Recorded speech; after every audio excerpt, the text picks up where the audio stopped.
Good afternoon, everybody. Welcome to the Joint Enterprise Delivery Committee, Joint Committee of Staffordshire County Council and the City of Stoke-on-Trent Council.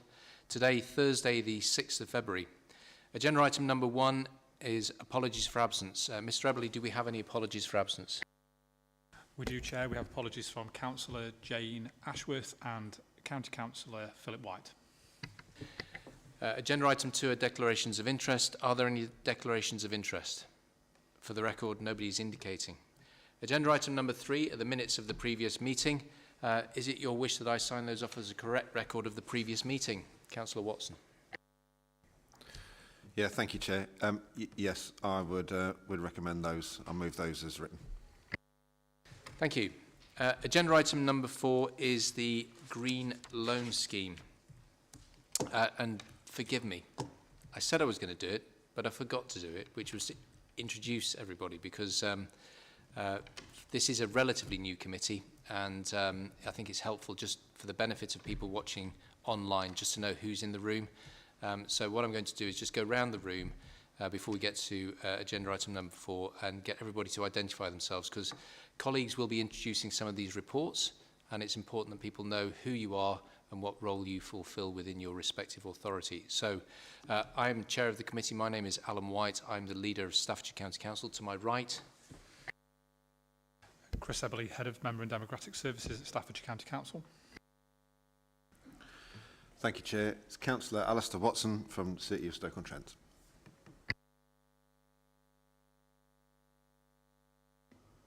Hi, I'm Angela Clitheroe. I'm Director of Strategy, Economy and Communications at Stoke-on-Trent City Council. Good afternoon, Chair. Anthony Hodge, Assistant Director for Business and Enterprise, Staffordshire County Council. Thank you, Chair. Richard Nicklin, Head of Economy, Culture and Museums at Stoke-on-Trent City Council. Matt Shufflebotham, Senior Economic Development Officer, Staffordshire County Council. And I'm Catherine Ross, Assistant Director for Finance at Staffordshire County Council.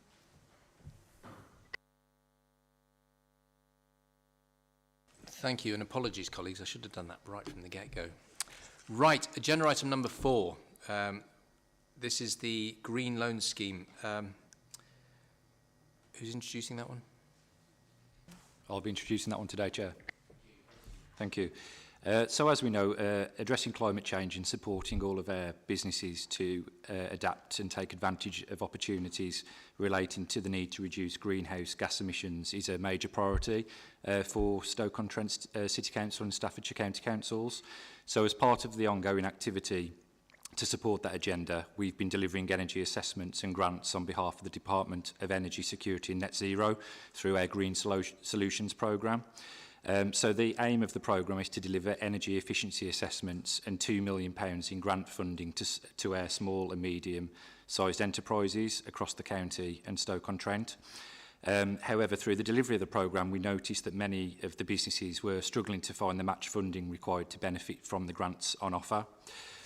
So as a result of that, the County Council and the City Council agreed to utilise assets transferred from the Staffordshire and Stoke-on-Trent Local Enterprise Partnership to create a pilot programme for the repayable loans element of this project.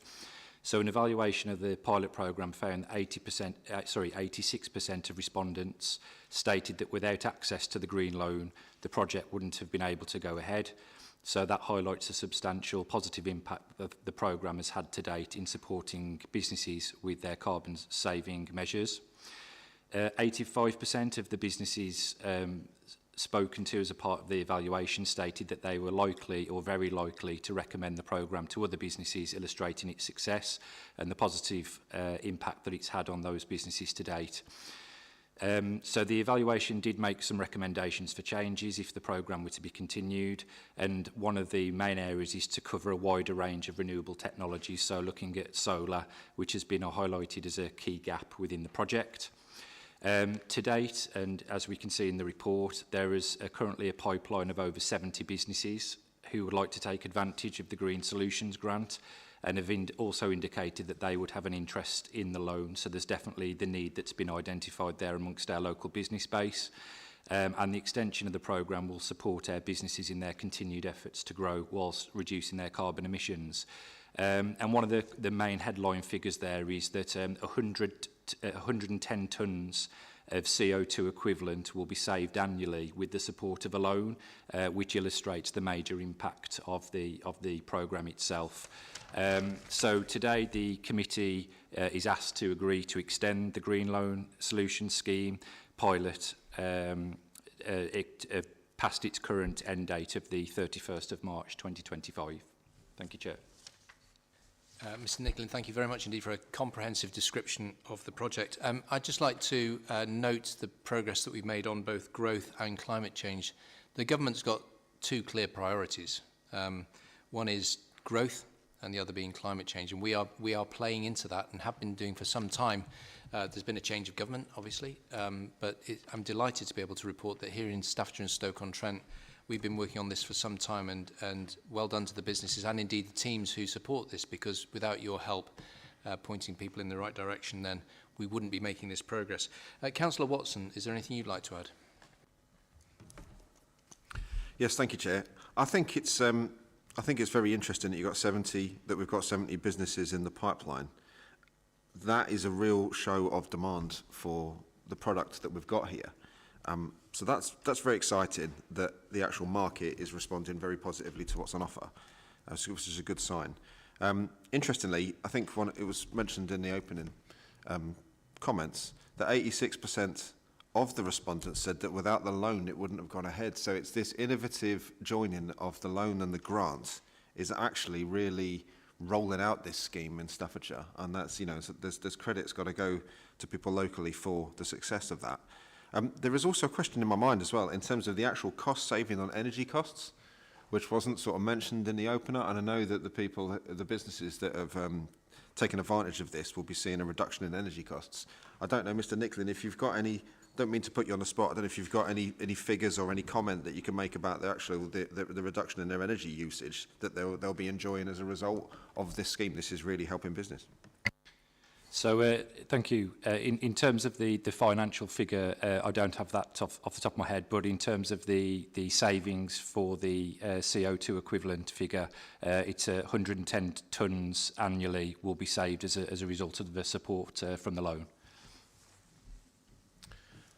Thank you. I mean, every single one of those tonnes will be equating to a financial figure. So I think we can have some confidence that actually that is a sign that things are going in the right direction in terms of the viability economically for business. Yeah, it's good. So, I mean, this agenda item is about extending the scheme, and I'm quite happy to give this my support today, Chair. Thanks.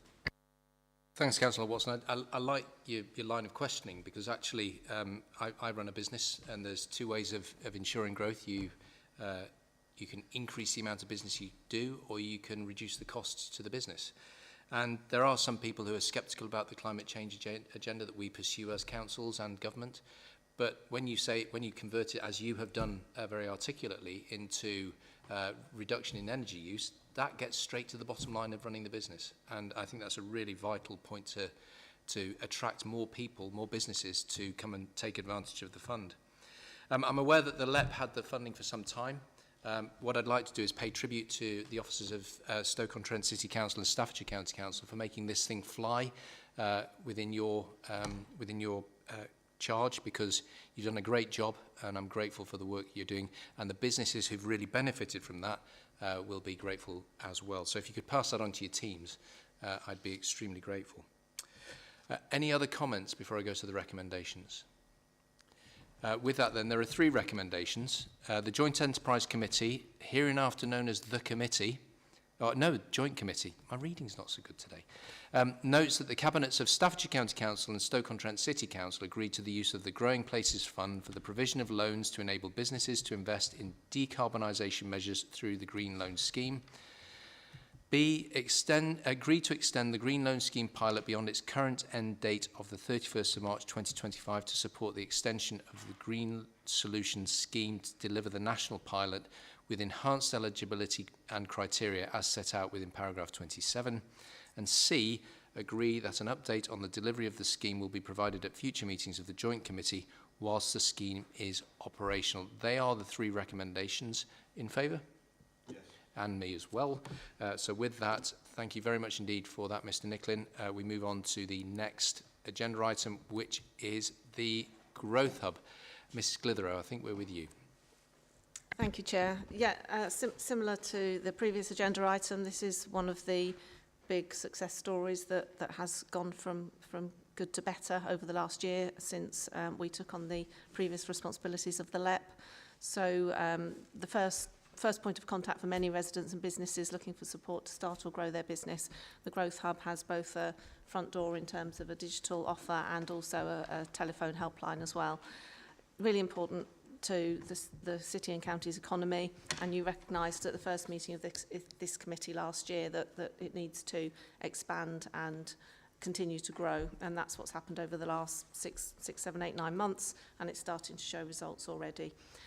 We do only get 1 year funding from the government to deliver the Growth Hub, and as a committee, again, you've recognised that in order to have a really strong offer, you need to allocate some reserve funding for it to be on a 2-year rolling programme, which helps with, certainly with recruitment of the people we need to deliver the service, but also just that it's an ongoing offer that is growing in terms of its reputation, in its accessibility to businesses. So since April last year, there have been over 800 contacts by businesses seeking support, and we also run events which are open to businesses to attend across the city and county, and we've had over 600 businesses attending those events. So it is definitely a needed service, and we have officers around the county and the city, very local areas, who get to know their areas, get to know the businesses in those areas, and then we also have some specialisms within that where people need specific advice. So we want to continue to raise awareness and ensure that offer is available. The point of this report is that we have some returns that we have to make to government, both in terms of the delivery plan, but also the annual report. Now, clearly, we're not at the end of the financial year, and there isn't another meeting of this committee before that report will need to go into government. So the report's asking for delegated authority to get that report finalised at the due point in time. Thank you. Councillor Watson, any comments? Yes, thank you, Chair. I mean, this report gets my support in terms of the nod for delivering the annual report because it's going very much in the right direction. It's really encouraging to hear that it's not even been a year since April, and over 800 businesses have been in touch and 600 have attended Growth Hub events. It really is a good sign, and it's strong. The key with this is that it's open to all businesses, and the message has got to be just keep it coming. The Growth Hub is there to assist and provide a bit of advice and provide some pointers. The website is the best place to start in terms of engaging and going from there. But as you can see, there's advice online. There's Growth Hub events that can be attended, and you know, with these numbers, it does seem very much it's going in the right direction. So I'm quite supportive of continued funding and also approving the annual report to the government to keep going in this direction. Indeed, this is a fairly administrative report, and it allows us to do a process really in conjunction with the Section 151 officer. Ms Ross, obviously we're relying on your good offices to make sure that those returns go in good order. So your team will be aware of that. Is it you that's going to be leading the returns, or is it somebody else? It'll be myself or Pete, yeah, one of us, yeah. Thank you. Does anybody else have any other comments they wish to make on the Growth Hub report? No? Okay, with that, there are 3 recommendations. The Joint Enterprise Delivery Committee, hereinafter the Joint Committee, notes the continued progress and delivery of the Stoke-on-Trent and Staffordshire Growth Hub, including our recent success as set out in paragraphs 4 and 5 and referred to by Councillor Watson. Thank you. B, delegates responsibility for the finalisation and submission of the Stoke-on-Trent and Staffordshire Growth Hub annual report for the period 1st of April 2024 to the 31st of March 2025 to the Growth Hub Steering Group and to be agreed by the County Council's Section 151 officer, and you've heard from Ms Ross a moment ago. And C, delegates responsibility for the completion and submission of the Schedule 1 and Schedule 3 for the period of the 1st of April 2025 to the 31st of March 2026 to the Growth Hub Steering Group and to be agreed by the County Council's Section 151 officer. No pressure there then, Ms Ross. All those in favour? Agreed. And I agree too, so therefore the report is approved. And then to the final agenda for this afternoon's meeting, which is the Careers Hub. Got it. In an earlier meeting, I called it the Carers Hub, Kerry. So, you know, disappointing. I know it's Careers Hub. The Stoke-on-Trent and Staffordshire Careers Hub Delivery Plan Performance for 24-25 Term 1. Mr. Hodge. Thank you, Chair. The Stoke-on-Trent and Staffordshire Careers and Enterprise Company Hub was established in 2018, and this is now recognised as the mechanism to improve careers education for young people working directly with company CEOs, heads and senior leaders in schools, colleges, apprenticeship providers and employers to make changes to the educational system. Both Staffordshire County Council and Stoke-on-Trent City Council are committed to ensuring that the Careers Hub continues to be a success and delivers improved outcomes for young people and businesses across all parts of the county and, of course, the city.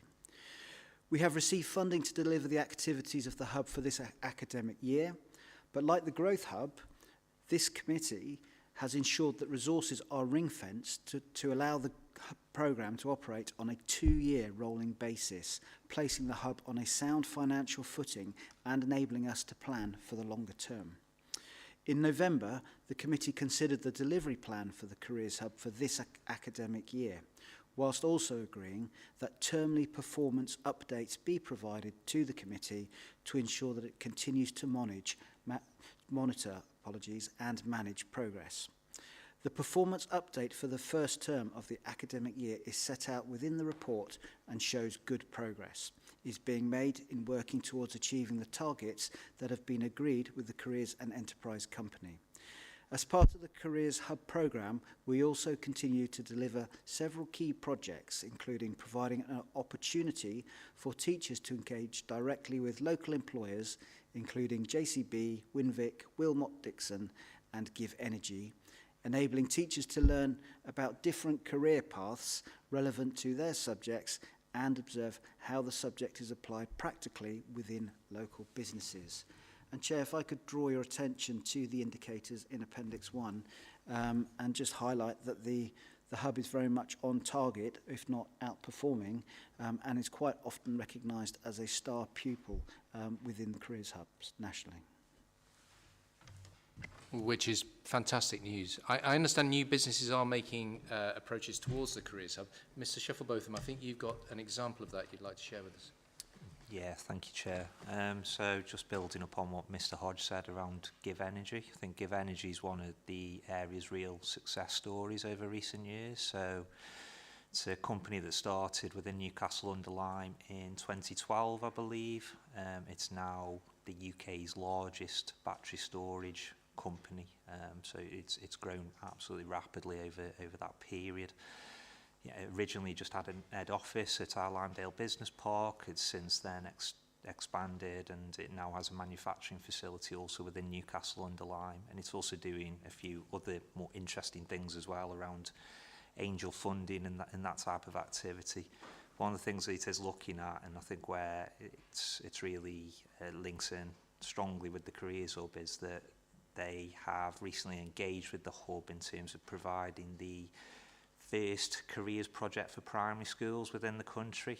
So that's they had an event, and apparently 40 teachers attended that event, and they engaged with those teachers around what the jobs for the future look like within that industry, so around battery storage, green technologies, and I think, as we alluded to in the first item, those jobs are going to be absolutely vital. So shows our local companies really engaging in the Careers Hub and really progressing that careers advice. Thank you. Councillor Watson, is there anything you'd like to say to the report? Yes, thank you, Chair. I think the most inspiring thing for me about the Careers Hub is just the connection between the education sector and the Careers Hub. The idea of getting someone from a business who's established in a career into a school in front of the pupils, or at least in front of the teachers, to talk about what kind of skills are really needed, really just strengthens that path towards the young people in Staffordshire being on a road to getting a good job and focusing on having something to focus on the other side of their studies. That for me is the most exciting part of this. And yeah, happy to receive this report, and I'll look forward to keep hearing more of it. The more connection we can get between representatives of business to showing young people that there's a path forward for them from that time, I think is all good. It's always a little irritating when sort of middle-aged councillors give anecdotes of their youth, but I'm going to do it anyway, because I remember when I was at my school, it was an all-boys comprehensive, I was doing physics, chemistry and biology A-level, and I wanted to join the army, and but I was science-orientated, and I went to university and read a science degree anyway, but the careers was done by the teachers, who mostly hadn't actually ever done any job other than being a teacher. So I ended up in the local grease factory, blending greases for a week, playing football in the yard at break time, and having to have a long shower at the end of the day because I stank of grease. And the fact that we can get businesses in to actually interact with people at school, kids at school, is a really, really brilliant thing to be able to do, because the way it used to be in the 1980s is not necessarily the best way it could be, and this is a real step in the right direction, and I think it's absolutely fantastic. So, anybody else got anything else they'd like to say about the report? I'm sorry for the anecdote, folks. I just wanted to get it off my chest. The recommendation then in that case, and thanks to the teams, please, Mr. Hodge and Mrs. Glithero, that if you wouldn't mind passing that on. The Joint Enterprise Delivery Committee review the Careers Hub Delivery Plan Performance Update for Term 1, 24-25, and make recommendations that they may assist the Careers Hub to further progress to achieving their objectives. Councillor Watson, are you happy with that? Agreed. Yeah. Thank you, I am too. Ladies and gentlemen, with that, the agenda, there are no confidential items for the agenda. With that, the meeting is closed. Thank you very much indeed.